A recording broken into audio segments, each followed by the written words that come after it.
Assalamualaikum warahmatullahi wabarakatuh. Selamat pagi, selamat datang kembali di kelas fisika. Hari ini kita masih melanjutkan materi tentang fluida statis, namun dengan subbahasan yang berbeda. Adapun subbahasan yang akan kita pelajari pada pagi hari ini adalah tentang hukum Archimedes dan tegangan permukaan. Baik, untuk mempersingkat waktu dan agar waktu kita lebih efektif, silahkan siapkan buku belajarnya dan kita langsung masuk ke materi pembelajaran. Hukum Archimedes. Archimedes adalah seorang ilmuwan terbesar yang lahir di kota Sirakusa. Dia adalah seorang matematikawan, ilmuwan, insinyur, penemu, dan astronomer dari Yunani yang diperkirakan hidup sekitar 287 hingga 212 sebelum Masehi. Kisahnya yang paling terkenal adalah ketika ia menemukan satu metode untuk menentukan volume suatu objek yang memiliki bentuk yang tidak rata atau irregular. Alkisah, sebuah mahkota untuk Raja Hiro kedua, dipesan oleh sang raja dengan bahan baku yang disuplai dari sang raja yakni emas murni. Setelah mahkota emas tersebut telah dibuat dan dipersembahkan kepada raja, namun sang raja menduga adanya kecurangan yang dilakukan oleh si pembuat mahkota. Oleh karena itu, Archimedes diperintahkan oleh raja untuk menentukan apakah mahkota tersebut terbuat seluruhnya dari emas murni atau dipalsukan dengan mengganti bahan bakunya menjadi perak seperti dugaan raja. Archimedes harus memecahkan masalah tersebut tanpa harus merusak mahkota raja, yang berarti ia tidak boleh mencairkan mahkota tersebut untuk kemudian dicetak menjadi bentuk yang rata agar dapat dihitung massa jenisnya. Ketika ia sedang berendam di bak mandinya, dia menyadari bahwa ketinggian air pada bak mandi bertambah seiring ia masuk ke dalam air. Ia pun menyadari bahwa efek ini dapat digunakan untuk menentukan volume mahkota raja yang kita sebut dengan hukum Archimedes. Air dianggap fluida yang tidak mampu mampat. Jadi, mahkota yang dicelupkan ke air akan memindahkan volume air sebanyak volume mahkota tersebut. Dengan membagi massa mahkota dengan volume air yang dipindahkan, maka didapatkan massa jenis mahkota. Massa jenis emas lebih berat dari massa jenis perak, dan nilainya telah diketahui. Saking gembiranya mengetahui hal ini, Archimedes kemudian berlari dari bak mandinya dengan keadaan telanjang, sambil meneriakkan Eureka dari bahasa Yunani yang berarti aku telah menemukannya. Hasil tes sesungguhnya dari mahkota raja telah menunjukkan bahwa mahkota emas tersebut telah dicampur dengan perak. Berdasarkan penemuannya tersebut, maka dikenallah hukum Archimedes yang berbunyi, sebuah benda yang dicelupkan sebagian atau seluruhnya ke dalam fluida atau zat cair akan mendapatkan gaya angkat ke atas yang besarnya sama dengan berat fluida atau zat cair yang dipindahkan. Dirumuskan, Fa sama dengan W fluida yang dipindahkan. W di situ adalah gaya berat ya. Kalau kita turunkan, maka Fa sama dengan Rho A dikali G dikali Va. Rho A itu adalah massa jenis dari zat cairnya. G adalah percepatan gravitasi dan Va adalah volume benda yang tercelup ke dalam zat cair. Kalau misalnya keseluruhan yang tercelup, maka volume Va-nya adalah volume benda keseluruhan, begitu ya. Dan Fa adalah gaya apung yang diberikan oleh air kepada benda. Keterangan rumus, Fa adalah gaya apung atau gaya angkat ke atas, satuannya dalam Newton. Rho A adalah massa jenis zat cair atau fluida dalam kilogram per meter kubik. Sorry, ini tertinggal kilogramnya. Dan G adalah percepatan gravitasi 10 meter per sekon kuadrat. Va volume benda yang tercelup ke dalam zat cair atau fluida dalam meter kubik ya. Misalnya ada sebuah benda tercelup sebagian ke dalam zat cair. Maka yang mendapatkan gaya apung ke atas adalah sebesar dari volume benda yang tercelup. Di rumusnya VA, volume benda yang tercelup ke dalam zat cair. Sementara yang tidak tercelup tidak diperhitungkan atau tidak mengalami yang namanya gaya angkat ke atas. Nah, makanya kalau misalnya kalian mengangkat beban di udara, dengan mengangkat beban di dalam air pasti lebih mudah atau lebih ringan ketika mengangkatnya di dalam air. Kenapa? Karena dalam air kalian mendapatkan gaya angkat ke atas begitu. Nah, sementara di udara tidak. Padahal berat benda di udara dengan berat benda di air sebenarnya itu sama saja. Hanya saja karena ada gaya angkat ke atas, seolah-olah di dalam air beratnya lebih ringan. Nah, kurang lebih seperti itu. Jadi kalau misalnya Arya mengangkat benda di udara, beratnya 50 Newton. Ketika dia mengangkatnya di dalam air, beratnya menjadi 30 Newton. Hilang 20 Newton kan? Nah, 20 Newton itulah yang disebut dengan gaya angkat ke atasnya begitu. Makanya dia lebih ringan ketika mengangkat di dalam air ketimbang mengangkat di udara. Nah, kurang lebih pengertian gaya apung seperti itu. Ya, jadi yang mendapatkan gaya apung hanya seberat fluida yang dipindahkan begitu. Kita next. Pemahaman konsep. Kenapa batu tenggelam dalam air? Jawabannya pasti karena berat. Kebanyakan orang akan menjawab seperti itu. Bila kalian ditanya kenapa sebuah batu tenggelam dalam air, pasti kebanyakan dari kalian akan dengan spontan menjawab karena batu itu berat. Tapi sekarang coba pikir-pikir lagi, kayu yang lebih berat daripada batu, ketika dilemparkan ke air, ternyata kayunya mengapung. Kok bisa mengapung? Kalau memang karena berat, harusnya kayu juga tenggelam. Tetapi pada kenyataannya kayunya tidak tenggelam. Maka di sini kita bisa menyimpulkan bahwa jawaban karena berat itu salah. Lalu apa jawaban yang benar? Singkatnya adalah karena massa jenis batu lebih besar daripada massa jenis air. Garis bawahi ya, massa jenis dengan massa itu berbeda. Nah, sekarang massa jenis itu apa? Massa jenis dilambangkan dengan rho. Perhatikan ilustrasi gambar. Di sini ada besi dan kapas. Pertanyaannya, bila kalian ditanya mana yang lebih berat, 1 kg besi atau 1 kg kapas?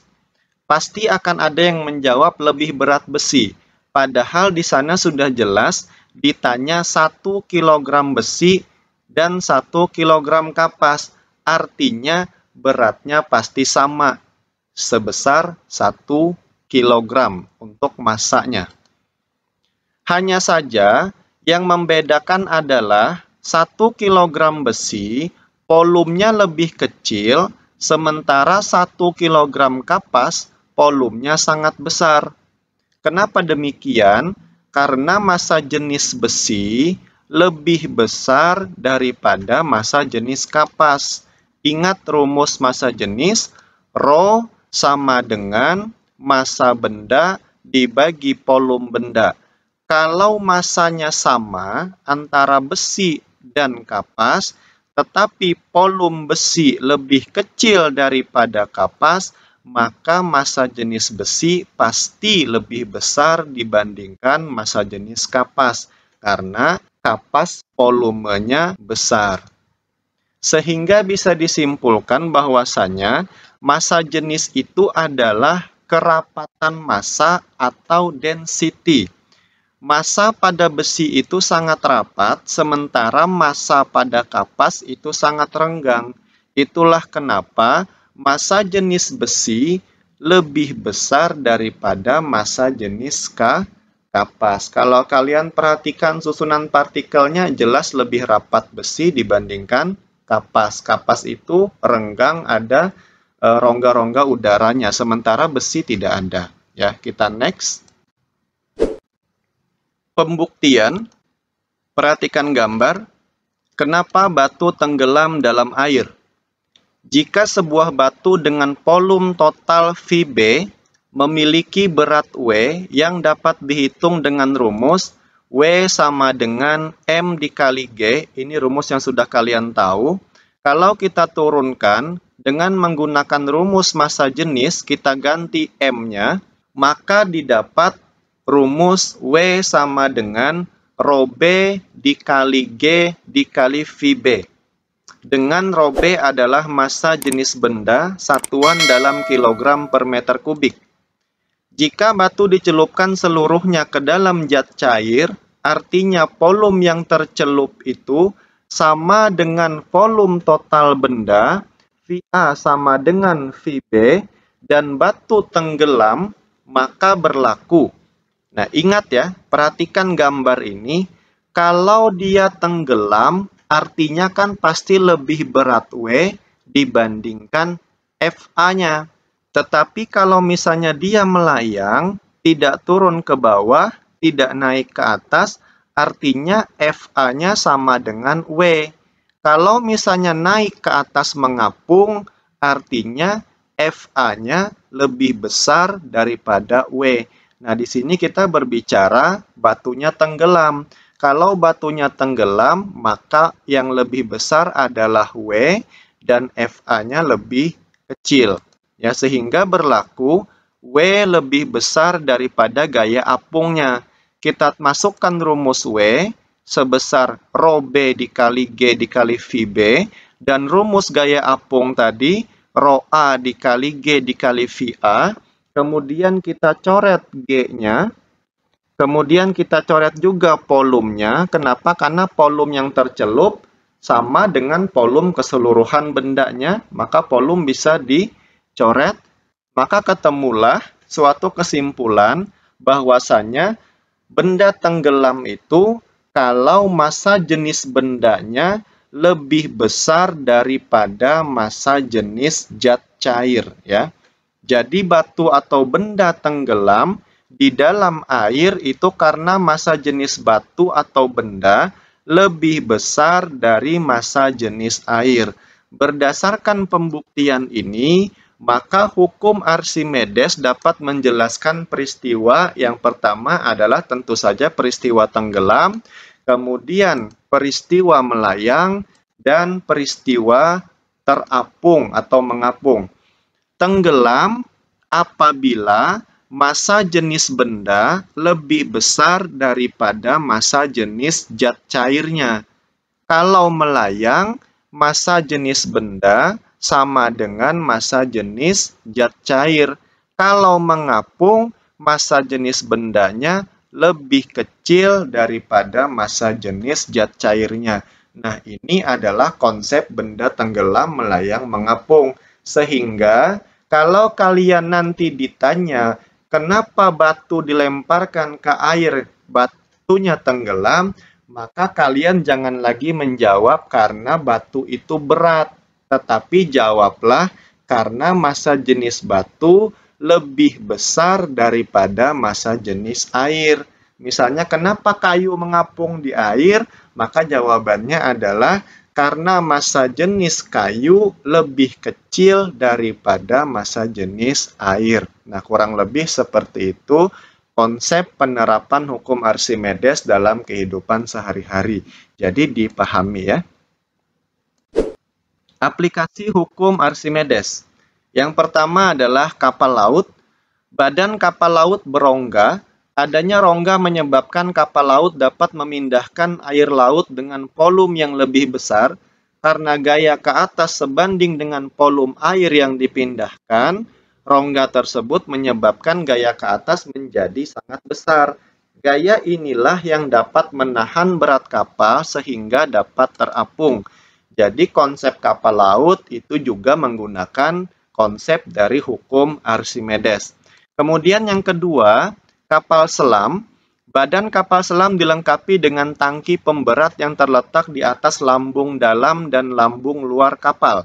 Jika akan menyelam, tangki pemberat diisi dengan air laut. Sebaliknya, jika akan mengapung, air laut yang berada dalam tangki pemberat dikeluarkan. Adapun kedalaman menyelamnya diatur dengan cara mengatur volume air laut yang ada dalam tangki pemberat. Jadi ke dalam tangki pemberat ini dimasukkan air kalau misalnya dia mau menyelam, kemudian kalau misalnya mau mengapung airnya dikeluarkan gitu ya. Kurang lebih seperti itu konsep kapal selam. Kita next contoh berikutnya, jembatan ponton. Dalam keadaan darurat, orang sering menggunakan drum-drum kosong untuk membuat jembatan. Drum-drum tersebut diletakkan sejajar dan di atasnya diberi papan penyeberangan. Jembatan seperti inilah yang disebut jembatan ponton. Nah, kurang lebih seperti ini ya. Jadi ada drum-drum disusun, kemudian di atasnya diberi papan penyeberangan. Nah, biasanya di Kalimantan, khususnya daerah pinggiran sungai, itu banyak sekali yang memanfaatkan konsep hukum Archimedes dalam kehidupan sehari-hari, terutama untuk lanting-lanting yang berada di pinggiran sungai. Itu sebenarnya menggunakan konsep Archimedes. Kita next. Kemudian ada hidrometer. Hidrometer adalah alat untuk mengukur massa jenis relatif zat cair. Massa jenis relatif adalah massa jenis suatu zat cair dibandingkan dengan massa jenis air. Massa jenis air 1 gram per cm kubik, itu selalu diingat ya, atau nilainya sama dengan 1000 kg per meter kubik. Dalam zat cair yang berbeda, hidrometer akan mengapung dengan kedalaman yang berbeda. Makin besar massa jenis zat cair, makin tinggi tangkai kaca yang muncul ke permukaan. Oleh karena itu, skala hidrometer dibuat makin ke bawah, angkanya makin besar. Nah, hidrometer kurang lebih gambarnya seperti ini. Kemudian, balon udara ini pun memanfaatkan konsep dari hukum Archimedes. Sebagaimana pada zat cair, pada udara juga terdapat gaya ke atas. Gaya ke atas yang dialami benda sebanding dengan volume udara yang dipindahkan benda itu. Suatu benda akan naik ke angkasa jika beratnya berkurang dari gaya angkat udara. Balon udara akan berhenti naik atau melayang jika gaya ke atas oleh udara sama dengan berat total balon udara. Pada udara berlaku hukum Archimedes. Agar dapat naik lebih tinggi, udara dalam balon harus dipanaskan lagi, dinaikkan suhunya.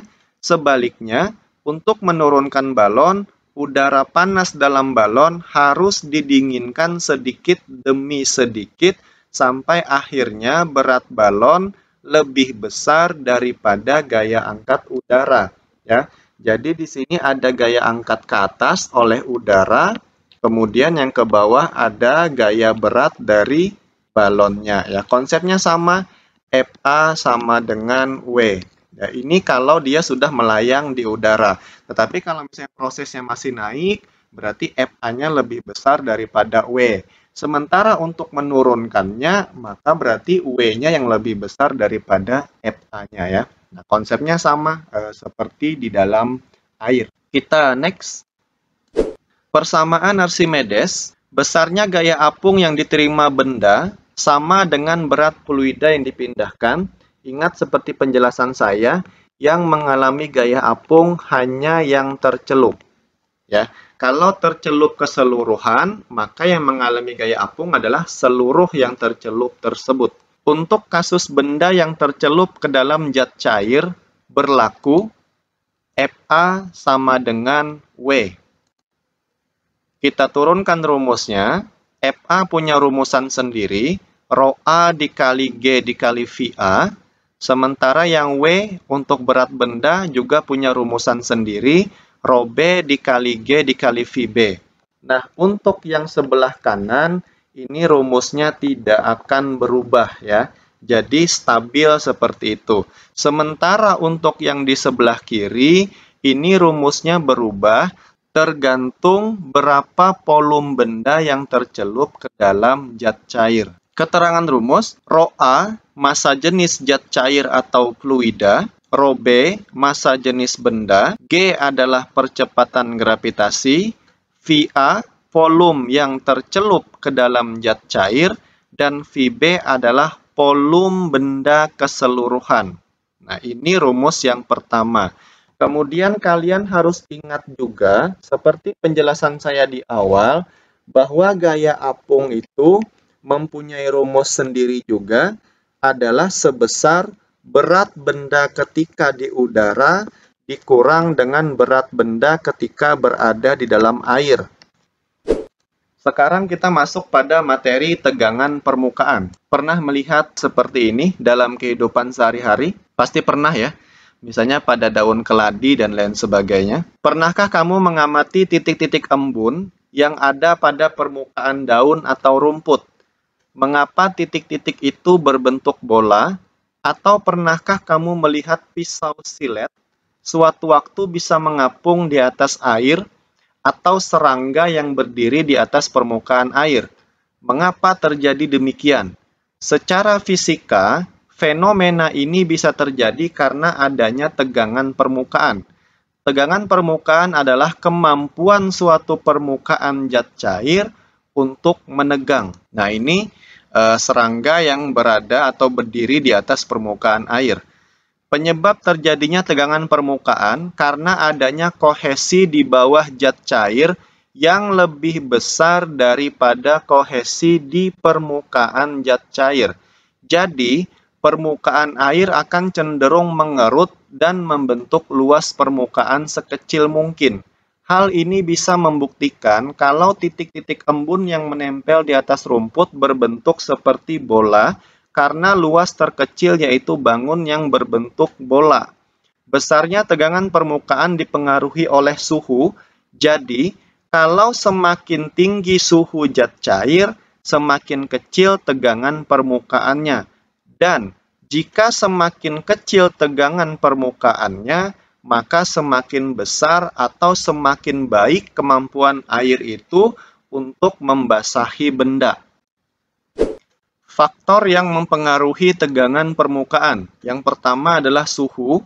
Tegangan permukaan menurun dengan meningkatnya suhu karena meningkatnya energi kinetik molekul. Yang kedua adalah zat terlarut. Penambahan zat terlarut dalam suatu cairan akan meningkatkan viskositas atau kekentalan larutan, jadi tegangan permukaan akan bertambah besar. Kemudian yang ketiga ada surfaktan.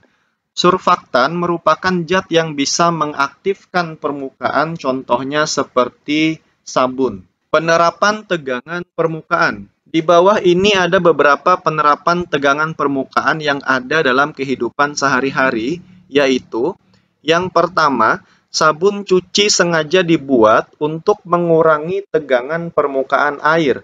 Jadi, bisa meningkatkan kemampuan air untuk membersihkan kotoran yang melekat pada pakaian. Yang kedua, mencuci pakaian dengan air hangat atau air panas lebih bersih karena dengan suhu yang tinggi, tegangan permukaan akan semakin kecil dan kemampuan air buat membasahi pakaian yang kotor lebih meningkat. Alkohol dan antiseptik pada umumnya punya kemampuan buat membunuh kuman dan punya tegangan permukaan yang rendah. Jadi bisa membasahi seluruh permukaan kulit yang luka. Itik, bebek, dan angsa bisa berenang dan terapung di atas permukaan air karena bulu-bulunya tidak basah oleh air. Tetapi, jika air dicampur dengan deterjen, maka tegangan permukaan akan mengecil. Maka itik dan angsa yang berenang bulu-bulunya kemungkinan akan basah. Jadi, itik dan angsa tersebut bisa saja tenggelam. Kemudian contoh berikutnya adalah gelembung yang dihasilkan oleh air sabun merupakan salah satu contoh adanya tegangan permukaan. Nah, ini beberapa penerapan tegangan permukaan dalam kehidupan sehari-hari. Kita next. Rumus tegangan permukaan. Tegangan permukaan dapat dihitung dengan rumus perbandingan antara gaya tegangan dengan panjang permukaan tempat gaya tersebut bekerja.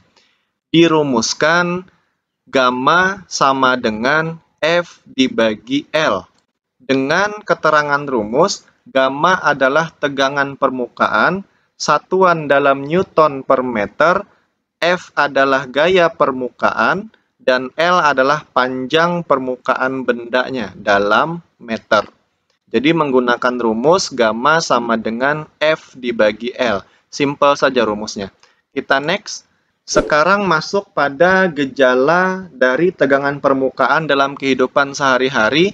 Contohnya adalah kapilaritas.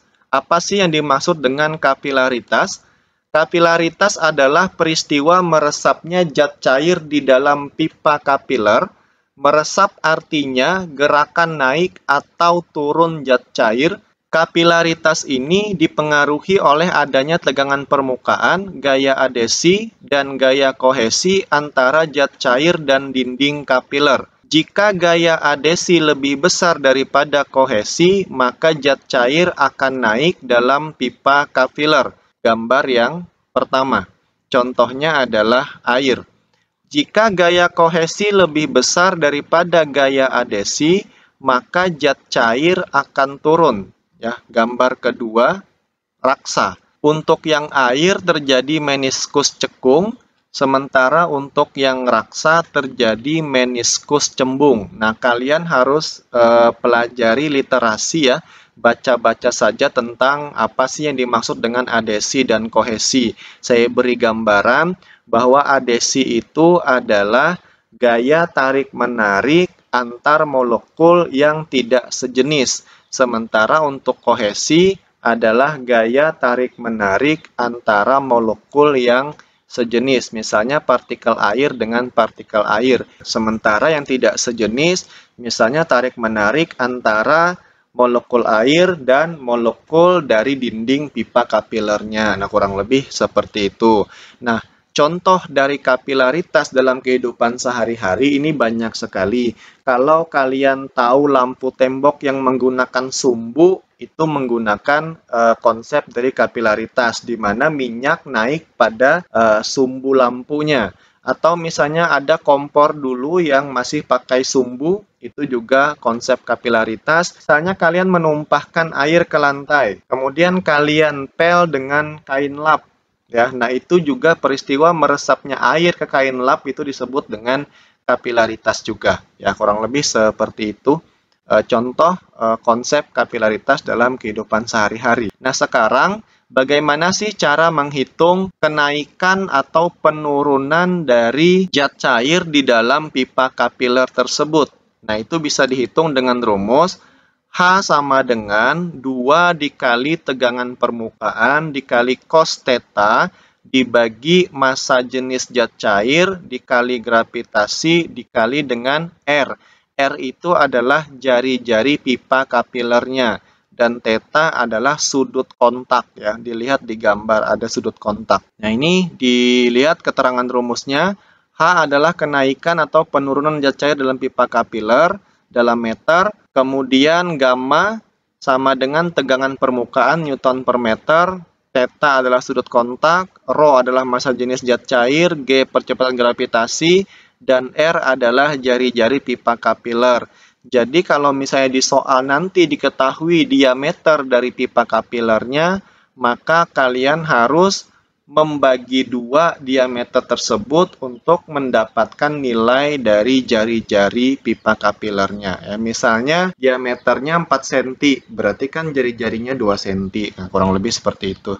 Ya, kita next. Kita masuk sekarang ke contoh soal. Contoh soal pertama yaitu berkaitan dengan hukum Archimedes. Ya. Bisa dilihat soalnya. Diketahui sebuah benda memiliki volume 0,5 meter kubik tercelup seluruhnya ke dalam zat cair yang massa jenisnya 1.500 kg per meter kubik. Jadi di sini ada sebuah benda volumenya 0,5 meter kubik. Kemudian massa jenis zat cair ρA itu sama dengan 1.500 kg per meter kubik. Dan gravitasi sama dengan 10 meter per sekon kuadrat. Pertanyaannya adalah gaya angkat ke atas. Nah, karena di sini dikatakan tercelup seluruhnya ke dalam zat cair, artinya volum benda yang tercelup sama dengan volum benda keseluruhan. Jadi kita langsung masuk ke rumus. FA sama dengan ρA dikali G dikali VA. Nah, ini konsep dari gaya apung. Sama dengan 1.500 dikali 10 dikali 0,5. Ini sama dengan 1.500 dikali 5 sama dengan 7.500 Newton. Diketahui balok kayu terapung pada zat cair dengan 2/3 bagian balok tercelup. Nah, sekarang diperhatikan ya. Misalnya balok itu volumenya VB, volum keseluruhannya. Tiba-tiba dicelupkan ke dalam zat cair dan yang tercelup hanya 2/3 bagian saja. Artinya VA yang tercelup sama dengan 2/3 bagian dari volum keseluruhannya. Sampai situ paham ya? Kalau yang tercelup 2/3, berarti yang tidak tercelup berapa? Iya, yang tidak tercelup sebesar 1/3 dari PB. Tapi ini tidak kita lihat. Karena yang mendapatkan gaya apung hanya yang tercelup.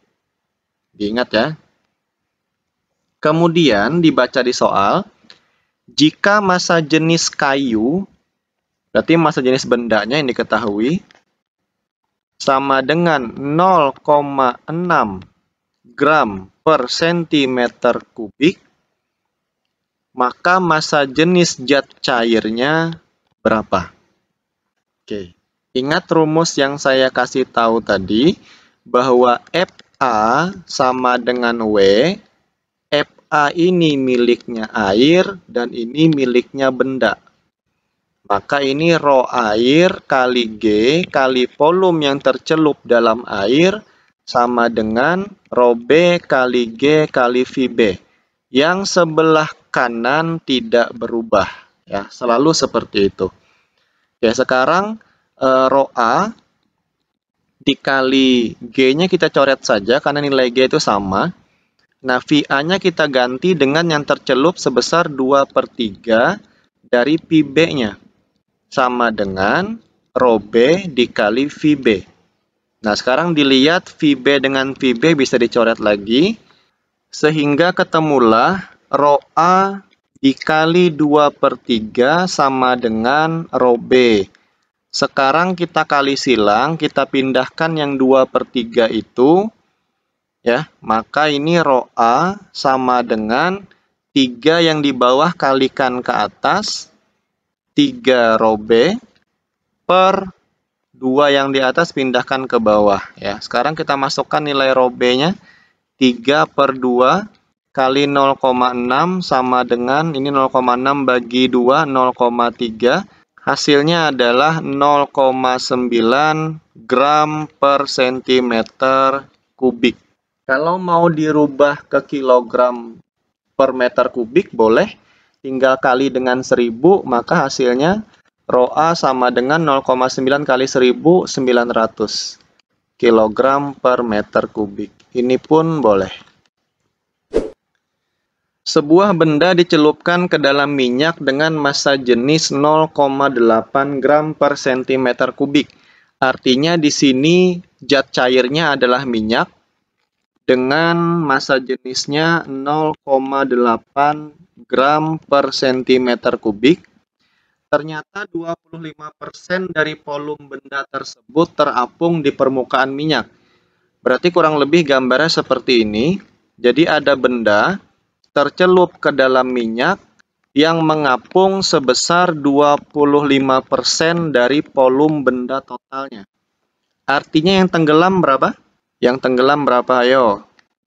Iya, sebesar 75%. Karena total keseluruhan itu kan 100%. Kalau di atas 25%, maka yang di bawah yang tercelup pastilah 75%. Pertanyaannya adalah tentukan massa jenis bendanya. Row B. Kalau soal pertama, pertanyaannya adalah massa jenis zat cairnya. Sekarang pertanyaannya adalah massa jenis dari bendanya berapa. Kita langsung menggunakan rumus yang tadi lagi ya. Fa sama dengan W. Kemudian ini rho air dikali G dikali V yang tercelup sama dengan rho B dikali G dikali VB. Ingat, yang selalu kalian otak-atik hanya yang di bagian gaya apung. Sementara yang di bagian berat benda atau W itu nggak perlu ya. Kita coret dulu G-nya. Kemudian kita kali dulu rho A. Yang tercelupnya sebesar 75%. 75% itu kalian tahu maknanya apa? Ya, 75/100. Ingat ya, 2% itu sama dengan 2/100. Kalau 75% sama dengan 75/100. 75 bagi 100 berapa? 0,75. Nah, kita masukkan saja di sini 0,75 VB. Sama dengan rho B dikali VB. Kita coret VB-nya. Nah, sekarang rho B sama dengan 0,75 dikali rho A. Sama dengan 0,75 dikali rho A-nya tadi 0,8. Sama dengan 0,6 gram per cm kubik. Kalau mau dirubah ke kilogram, boleh tinggal dikali 1000. Berarti hasilnya adalah 600 kg per meter kubik. Jadi mengubah satuan itu boleh di akhir. Sebuah benda memiliki berat 6 Newton di udara dan 4 Newton di dalam air. Jika massa jenis air 1 gram per cm kubik, tentukan massa jenis benda tersebut. Oke, di sini diketahui berat benda di udara, WU ya kita tulis, sama dengan 6 Newton. Kemudian berat benda di dalam zat cair, WA, sama dengan 4 Newton. Diketahui lagi massa jenis airnya, rho A, sama dengan 1 gram per cm kubik. Pertanyaannya adalah berapa massa jenis bendanya. Nah, ini seperti yang pernah saya jelaskan di awal tadi. Kalau diketahui berat benda di udara, kemudian diketahui berat benda dalam air, maka kalian bisa menghitung berapa gaya apungnya. Rumusnya W di udara dikurang W di air. Sama dengan 6 Newton dikurang 4 Newton, hasilnya adalah 2 Newton. Sekarang kita sudah punya nilai gaya apungnya. Kalau sudah punya nilai gaya apung, kalian catat rumus ini. Rumus perbandingan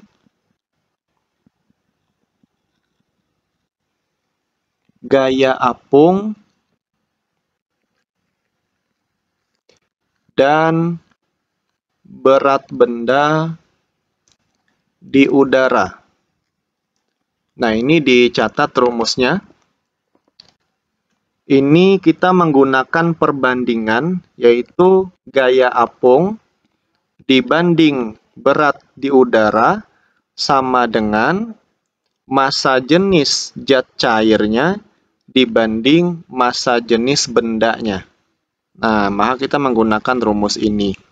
Tadi gaya apungnya diketahui situ 2 Newton. Kemudian berat benda di udaranya 6 Newton. Kemudian massa jenis zat cairnya 1 gram per cm kubik.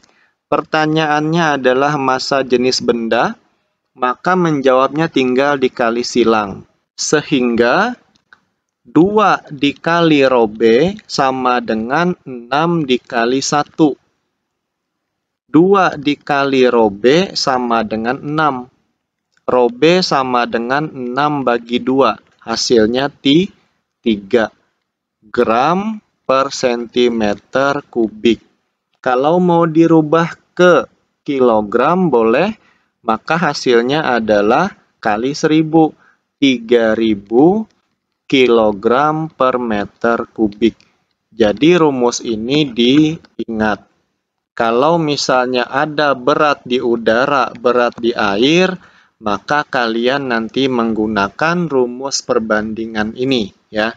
Gaya apung dibanding berat di udara sama dengan massa jenis zat cair dibanding massa jenis bendanya. Nah, ini jangan sampai kebalik rumusnya. Kalau kebalik maka salah jawabannya ya. Kita next ke soal berikutnya. Sebuah benda terapung di atas permukaan air yang berlapiskan minyak. Ternyata 50% volume benda tercelup di dalam air dan 40% di dalam minyak. Jika massa jenis minyak 0,8 gram per centimeter kubik dan massa jenis air 1 gram per centimeter kubik, tentukan massa jenis dari bendanya ya. Kalau digambarkan kurang lebih seperti ini. Air sama minyak yang di bawah siapa? Ya, air ya. Baru minyak. Nah, ini tercelup. Nah, seperti ini. Yang tercelup di dalam air sebesar 50%, VA sama dengan 50% dari volume benda keseluruhan.